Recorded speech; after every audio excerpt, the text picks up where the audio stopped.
There is a sound most people never admit they hear. It does not arrive loudly. It does not announce itself. It rises somewhere in the space between closing your eyes and the moment sleep refuses to come. It sounds like your own voice, but it is not saying anything kind. It replays conversations you handled wrong. It rehearses catastrophes that have not happened yet. It dissects every decision you have made and finds each one wanting. And the longer you sit with it, the more certain you become that this voice is telling you the truth. This is not what people usually call anxiety. That word is too clean, too clinical.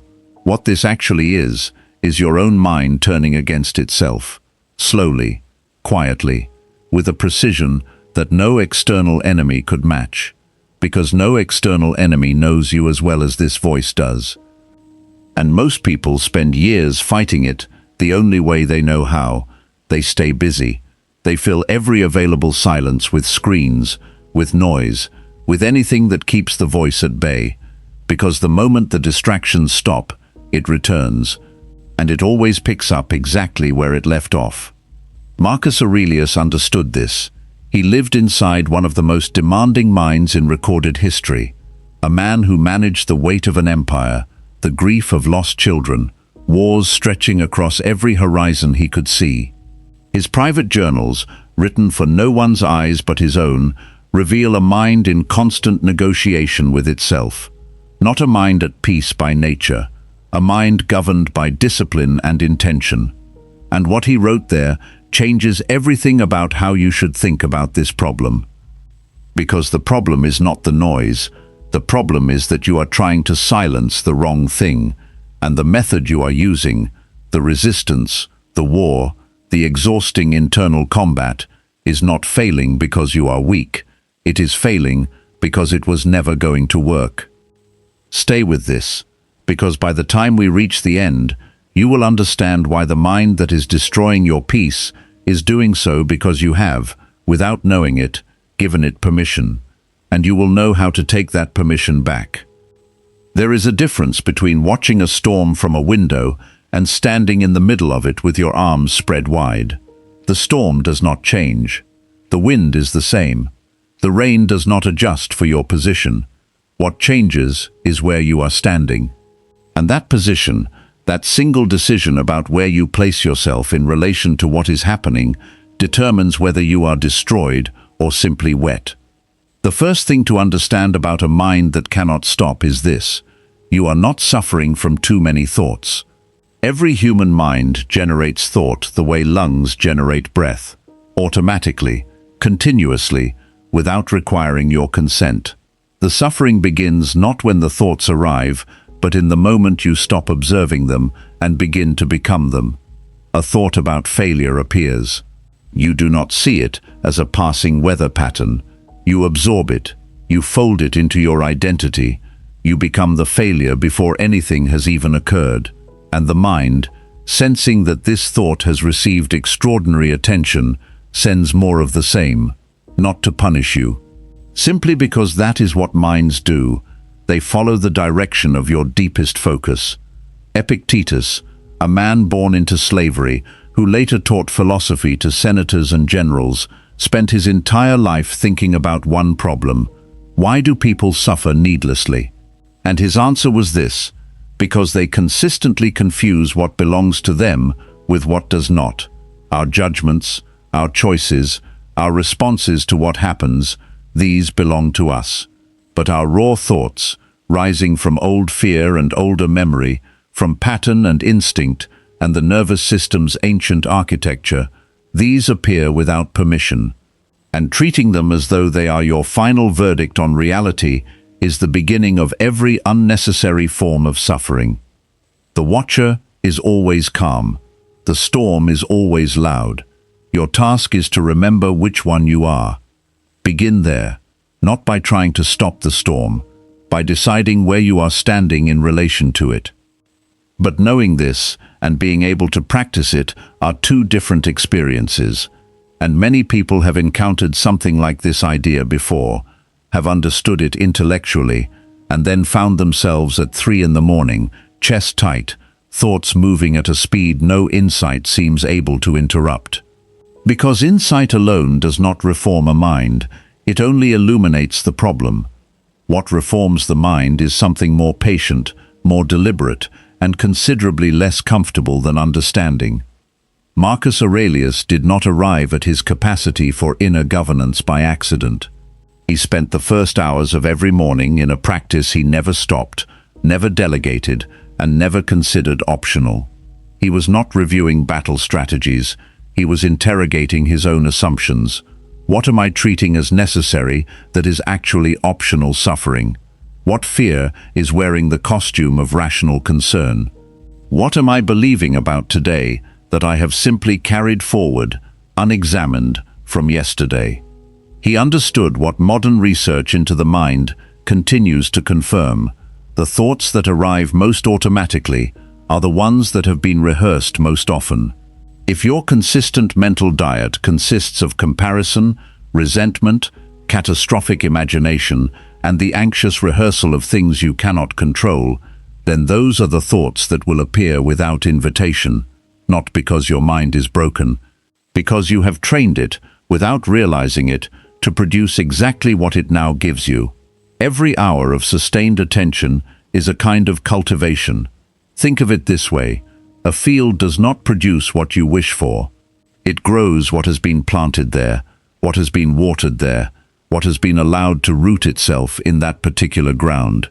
You can stand at the edge of it and wish for wheat while surrounded by weeds, but the weeds are not a mystery. They are simply the result of everything permitted to grow unchallenged.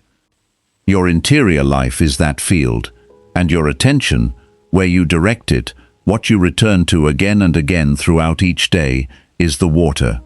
Seneca wrote that you should spend your time with those who will make you better. But Seneca was not only talking about people, he was talking about ideas, about the voices allowed to dominate your thinking, about the quality of what you expose your mind to when no one is watching and nothing external is demanding your focus. The modern world has turned this into a harder problem than it has ever been. There is an entire industrial infrastructure designed to capture your attention, to agitate your mind, and to feed it precisely the kind of restless, comparative, anxious content that keeps you searching for relief you will not find on the same screen, generating the distress. Every moment of sustained attention is directed somewhere. The question is not whether you are cultivating your interior, you always are. The question is what you are growing there, and whether it is something you would choose if you saw it clearly. Begin to audit your attention the way a serious person audits anything they care about. Where is it going?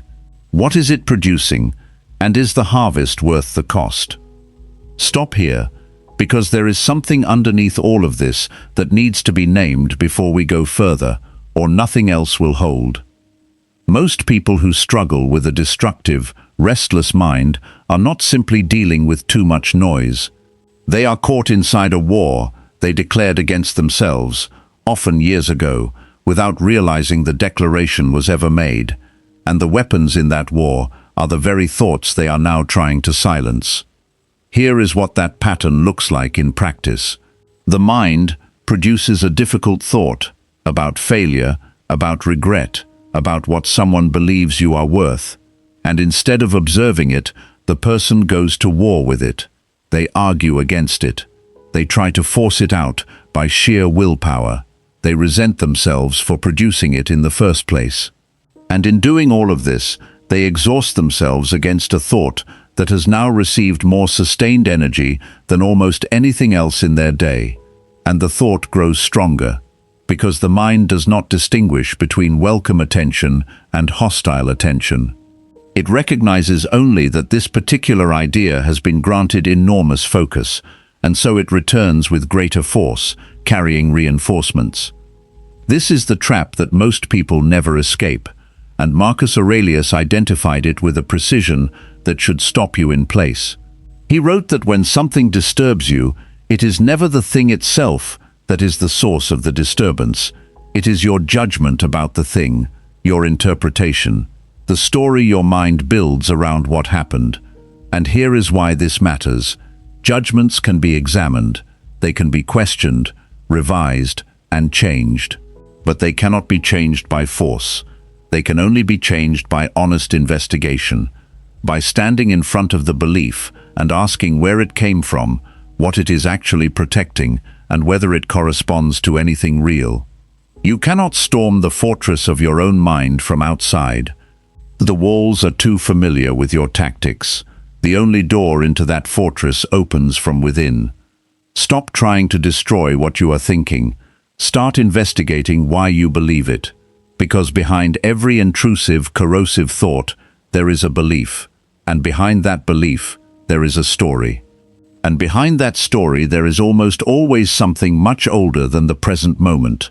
A wound that shaped your assumptions, a version of yourself that formed in difficult conditions and still insists on interpreting everything through the same lens. The work is not to silence that version of yourself. The work is to stop allowing it to govern your life. The Stoics had a name for the part of you capable of doing the governing. They called it the hegemonikon, the ruling faculty, the seat of reason inside the mind, the part that does not react before thinking, the part capable of choosing which thoughts it endorses and which it observes and releases. Here is the insight that changes the entire frame, that faculty cannot be injured from outside. It can be neglected, it can go dormant, it can be buried under years of automatic reaction and unchallenged assumption. But it cannot be broken by circumstance. It can only be surrendered from within. When the mind turns destructive, when it cannot stop, cannot rest, cannot let go of the worst possible reading of everything, it is not because the world has breached your defenses. It is because the ruling faculty has stepped aside. It has handed its authority over to fear, to habit, to the loudest voice in the room, and the loudest voice is almost never the wisest one. There is a difference between a city that is quiet because it has been abandoned and a city that is orderly because it is well governed. You do not need an empty mind. You need a governed one, a mind where reason sits at the center and decides, this thought has substance, I will examine it, and this thought is noise produced by old fear, and I will let it pass without following it into the dark. This is what Marcus Aurelius was practicing in those morning hours. He was not asking the thoughts to stop arriving. He was asking himself who was in charge of them. And the answer he kept returning to, the answer his entire philosophy rests upon, is that the person governing the interior of your life should be the person you have chosen to become, not the person your oldest fears assembled by default. Return to the ruling faculty, not by force, by deliberate, consistent choice, by asking, each time something rises, whether the response forming inside you is coming from your highest self or your most frightened one, by pausing long enough, even for a single breath, to remember that the watcher is not the storm. There is a particular cruelty the restless mind specializes in, a kind of suffering that is almost entirely self-generated. It is the suffering of time travel. The mind moves forward into imagined futures and populates them with disasters. It reaches backward into the past and replays moments that cannot be changed. It inhabits conversations that have not occurred and holds grievances against scenarios that exist only as projection. And while all of this is happening, the present moment, the only moment in which anything can ever actually be done, sits empty and unattended. Seneca wrote something that belongs inside every mind that has ever exhausted itself on what might happen. We suffer more in imagination than in reality, not because real difficulty does not exist. It does, and he knew it well, but because the mind, left without governance, does not stay with one possible suffering. It multiplies it. It projects it across every possible future simultaneously. It compounds interest on pain that has not arrived yet, and on pain that has already passed. And the body, which can only exist in one time and one place, carries the physiological weight of all of it at once. The Stoic practice of the present moment is not passive. It is not the resignation of someone who has stopped caring. It is the active recognition that the only leverage you have ever had over your life exists here, in this breath, in this decision, in this response to whatever is actually in front of you. When the mind begins to race, when the scenarios multiply and the catastrophes compound at 3 in the morning, return to the one question Marcus Aurelius trained himself to ask: what is actually required of me right now?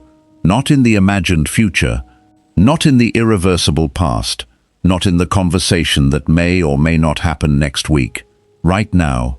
This question does not erase difficulty, but it returns your attention from the battlefield of imagination to the only ground where action is possible.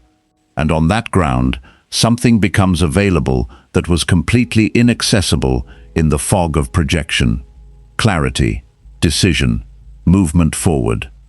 Here is what no one ever says plainly about the mind that cannot stop, the mind that keeps generating suffering from the same worn material. It is not broken. It is frightened.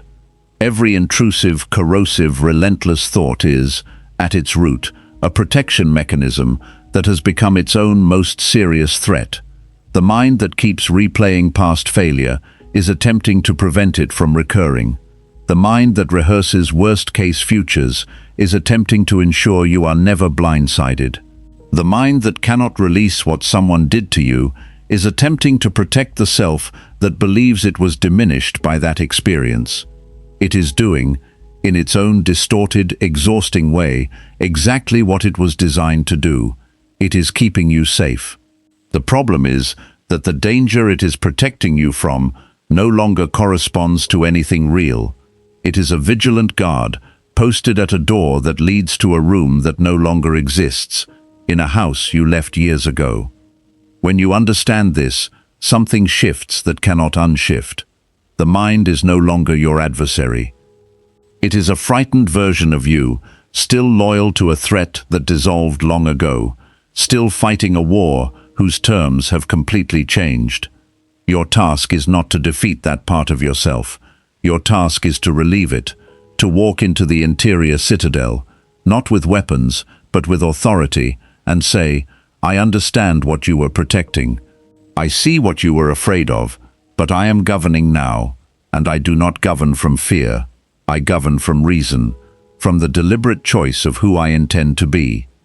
Marcus Aurelius wrote that the soul becomes dyed with the color of its thoughts, not occasionally, not in crisis, always. What you allow to dominate the interior of your life continuously shapes the exterior of it. Your relationships, your capacity for presence, your courage to move toward the things that matter, your ability to remain with people you love without the noise inside drowning out their voices. The destructive mind does not accomplish its damage dramatically. It does it the way a tide reshapes a coastline, so gradually that each individual wave seems inconsequential, until one day you look at the territory of your own life and barely recognize what you are standing on. At the beginning, the problem seemed to be noise, intrusive thoughts, a mind that would not rest. But that was never the real problem. Those were symptoms. The root beneath them was a vacancy, an absence of deliberate governance at the center of your own interior life. A ruling faculty that had stepped aside and allowed the loudest, most frightened voice to take the seat it was never meant to occupy.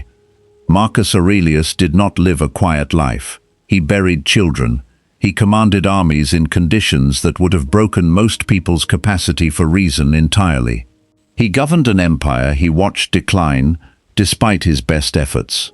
His mind had every justification for becoming exactly what so many people's minds become: relentless, destructive, governed entirely by fear. And yet every morning he returned to the same practice. The examination of his own interior, the question of who was actually doing the governing inside him, the deliberate, unhurried, patient reclamation of the ruling faculty, not because the circumstances cooperated, not because the noise stopped, because it was the only thing within his control. And that, he decided, was enough. You have that same faculty. It is not a gift reserved for emperors or philosophers. It is the part of you that is reading these words right now and recognizing something in them. It has not left. It may have been quiet for a long time. It may have forgotten what it feels like to stand at the center of your own mind with something resembling authority, but it has not left. The question is not whether you can silence the mind. The question the Stoics always return to is sharper and more honest than that. What kind of person do you intend to be when the mind is at its loudest? Because that moment, not the calm moments, not the cooperative moments, not the moments when everything lines up and the noise naturally subsides, that particular moment is the one that reveals and shapes the character of everything you are building. The practice is not performed once. It is not a technique deployed in crisis and then set down. It is performed every morning in the space between waking and reacting. It is performed every time a difficult thought arrives uninvited and you pause, even for a breath, to remember who is governing. It is performed every time you choose investigation over war, observation over absorption, the watcher's position over the storm's center.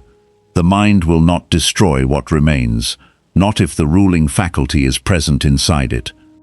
Begin there, not when circumstances improve, not when the noise decreases. Now, in the ordinary, unspectacular moment you are in, because it is always in ordinary moments that the sovereign either rises or quietly steps aside. And if something in this reached something real in you, carry it forward. Sit with the one question Marcus Aurelius never stopped asking himself, no matter what the day brought. Is the person governing my mind right now the person I have chosen to become? Hold that question honestly. Do not rush to answer it, because the willingness to stay inside that question, without flinching, without immediately retreating into distraction, is itself where the transformation begins.